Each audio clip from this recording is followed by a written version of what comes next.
രാത്രിയിൽ ആക്രിക്കടയിൽ കയറിയ കവർച്ചാ സംഘത്തെ വീട്ടിലെ CCTVയിൽ കണ്ട് ഉടമയും നാട്ടുകാരും പോലീസും ചേർന്ന് പിടികൂടി. മോഷ്ടാക്കളെ പിടികൂടുന്നതിനിടെ ഉടമയുടെ മകനെ കമ്പിവടിക്ക് അടിച്ച് പരിക്കേൽപ്പിക്കുകയും ചെയ്തു.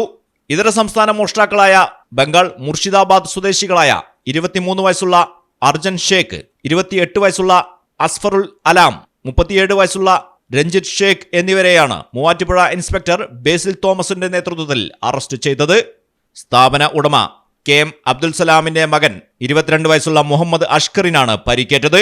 കൈയിനേറ്റ പരിക്ക് സാരമുള്ളതല്ല. ശനിയാഴ്ച രാത്രി 12 മണിയോടെയാണ് മൂവാറ്റുപുഴ നിർമ്മല കോളേജ് ഭാഗത്ത് പ്രവർത്തിക്കുന്ന നൈസ ട്രേഡേഴ്സിൽ മോഷ്ടാക്കൾ കയറിയത്. വാഴപ്പള്ളി ഭാഗത്ത് താമസിക്കുന്ന അഷ്കറും സലാമും 15 മിനിറ്റിനുള്ളിൽ തൊടുപുഴ റൂട്ടിലെ നിർമ്മല കോളേജ് ജംഗ്ഷനിനടുത്ത് പ്രവർത്തിക്കുന്ന കടയിലെത്തി. പിന്നിലെ ഷീറ്റ് പൊളിച്ചു മാറ്റിയിരിക്കുന്നത് കണ്ടതോടെ അകത്ത് ആളുണ്ടെന്ന് മനസ്സിലായി. അഷ്കർ പിന്നിലൂടെയും സലാം മുൻവാതിലിലൂടെയും അകത്ത് കയറി. ഇവരെ കണ്ടതോടെ മോഷ്ടാക്കൾ കടയ്ക്കുള്ളിൽ ഒളിച്ചു നിന്നു.